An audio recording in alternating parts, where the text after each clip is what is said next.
What's up, guys? It's Dan from Coin Bureau Trading. Today, we're going to take a look at how small cap altcoins become large cap altcoins and pull 50 to 100x gains that everyone hears about.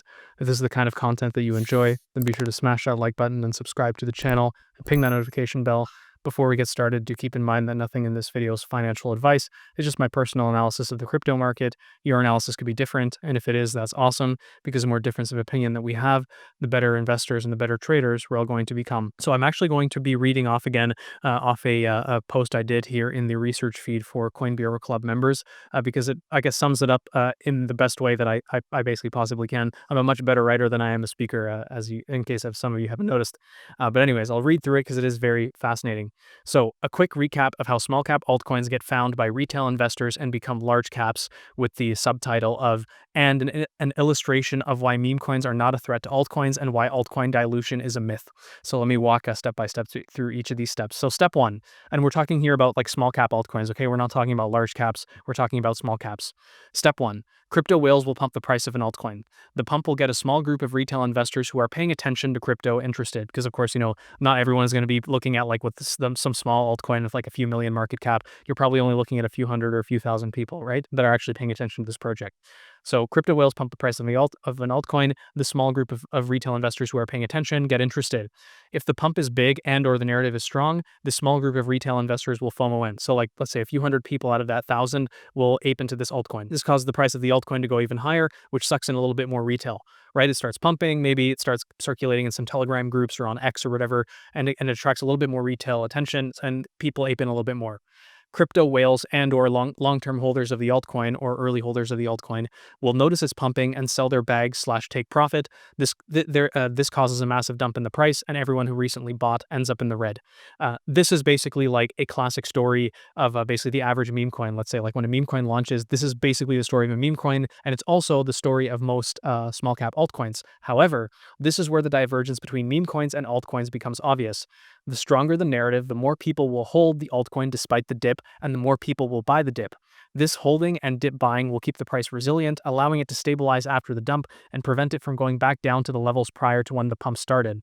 And it's not just, and again, in this case, the more people will hold despite the dip and the more people will buy the dip. This does not just apply to these retail investors, but also to the crypto whales.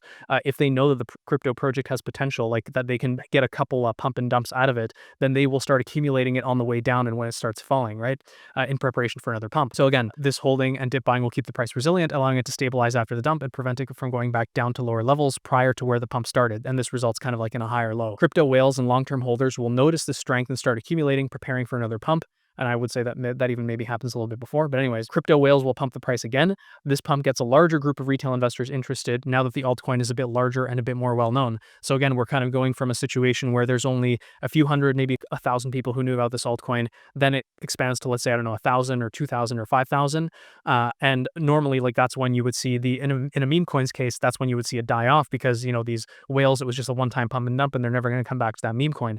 But with an altcoin, if it actually has a strong narrative and people start noticing like, wow, like, or these whales especially start noticing, wow, like people are actually accumulating this, they're buying on the way down, pretty aggressively, then maybe I should start buying up a little bit more too, and let's do another pump and dump, right? So this pump gets a larger group of retail investors interested. Now the altcoin is a bit larger and more well-known. This cycle repeats over and over, creating more trading volume, incentivizing exchanges to list the altcoin, making it more accessible, allowing more investors to get involved, making the cycle larger and larger until it becomes a large cap. This is why narrative is so important. The stronger the narrative, the more people will hold even when a crypto crashes, and the more that people will buy the dip. This does not happen with meme coins because memes are not narratives. Look around at what dips get bought. Are people buying meme coins? No, they are accumulating mainly strong, like altcoins with strong narratives. And to really drive the point home, what's interesting is you might think, okay, well then give me an example. I'll give you the OG example, which is actually Bitcoin. And I also posted about this, I think last year in December. I guess it's like the OG post, how small cap altcoins become large caps and 50 to 100x, which is what I kind of mentioned at the beginning of this video. I'll also read this one out because it's, again, a very perfect illustration, a very perfect example. We can use Bitcoin as an example. The way that Bitcoin got big was very simple. A few people who were passionate about digital currency did the research, found it interesting, and bought BTC. This process repeated until BTC became $1 trillion asset. And of course, Bitcoin Altcoin also had its pump and dumps with like early investors and whales, mostly Bitcoin miners, right? They were like pumping the price and then dumping the price and pumping the price.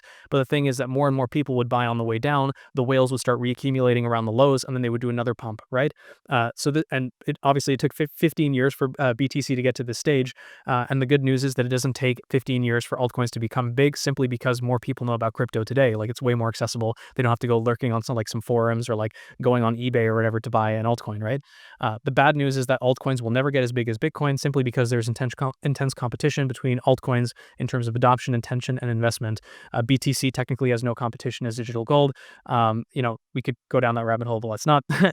Anyways, the silver lining is that this competition and the associated speculation is more than enough to cause small altcoins to pump by 50 to 100x, sometimes more. This begs the question of how exactly this process begins for altcoins. From what I've seen, the answer is that insiders/crypto whales will pump a small cap altcoin's price. As with all altcoin pumps, this gets investors interested. 99% of investors do not do their research. Instead, they will rely on the narrative, on the one-liner explanation of the crypto project. If it's something they understand and find convincing, then they'll buy. This will cause the price to go higher, sucking more investors in. This increase in price action, interest, and trading volumes results in exchange listings, which brings in more investment. Of course, this insider/crypto whale manipulation will be tried on every altcoin, but only the ones with the best narratives will become big and 50 to 100x, because these are the only ones that will consistently attract capital from retail when they pump and when they dump. Decentralized YouTube equals strong narrative. Decentralized liquid restaking equals weak narrative.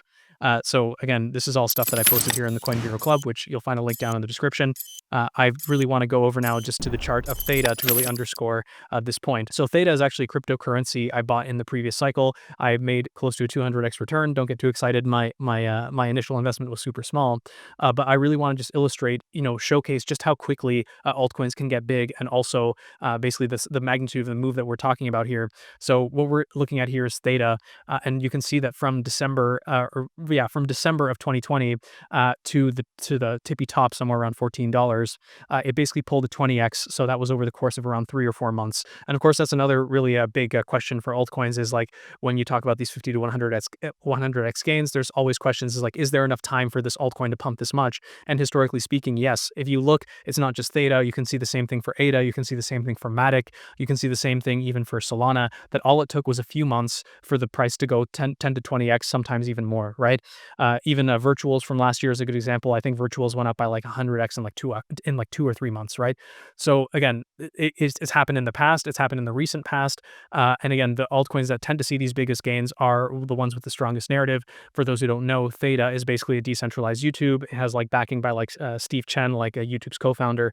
So, decentralized YouTube with backing from YouTube's co-founder, no surprises in the slightest that it went this high. And you might be wondering, okay, like, how did you find Theta? How do I know that you're not some insider or whatever?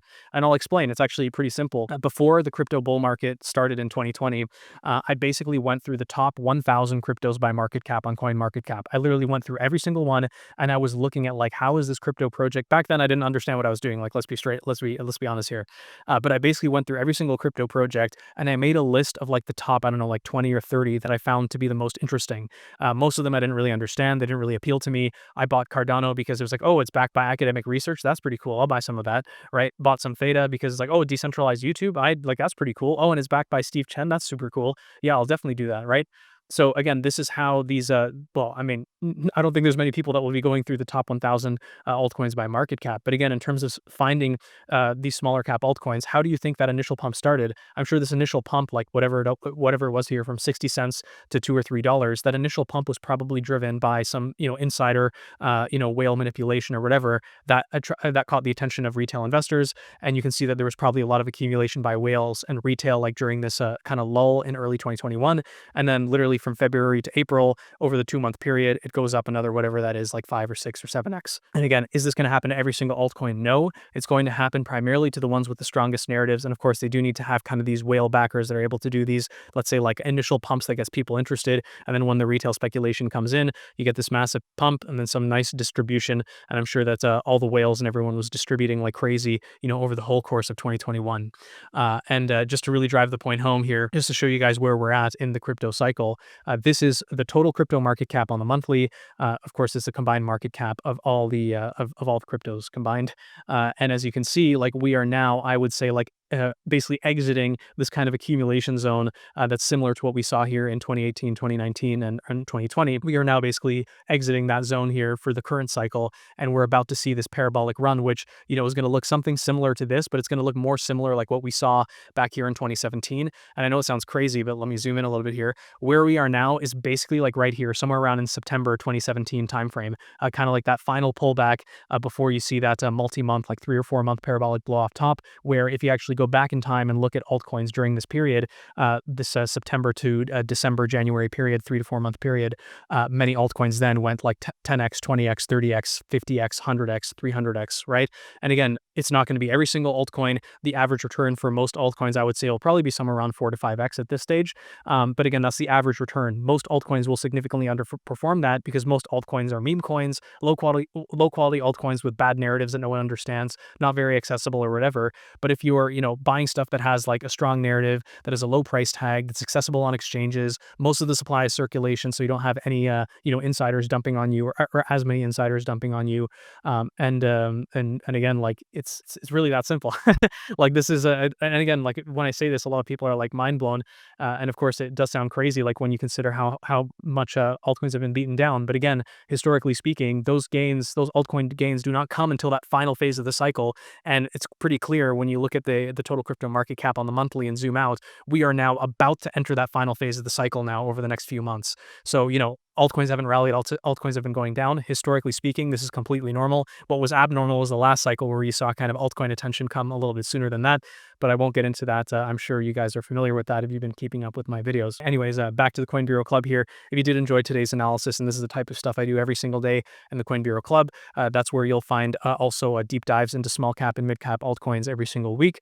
The way that we pick those altcoins is we do a poll, and our members will basically vote on which altcoin gets reviewed.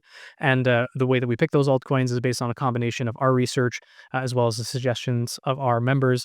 We have a research feed where I'm sharing these types of insights. I mean, I just read a couple of them to you. I'm sharing those insights every single day. And we also have a team portfolio where you can find our full crypto portfolios as well as our watch lists. We have an exclusive deals page where you can find discounts on crypto analytics platforms and stuff like that. And of course, we have a members Discord where you can discuss all this stuff with us, ask us questions. Aaron is in there as well. Nick, Guy, you know, everyone, all the whole Coin Bureau research team. So be sure to check it out, and you can find that all using the link down in the description. If you made it this far, then be sure to smash that like button, subscribe to the channel, ping that notification bell, and I'll see you in the next one.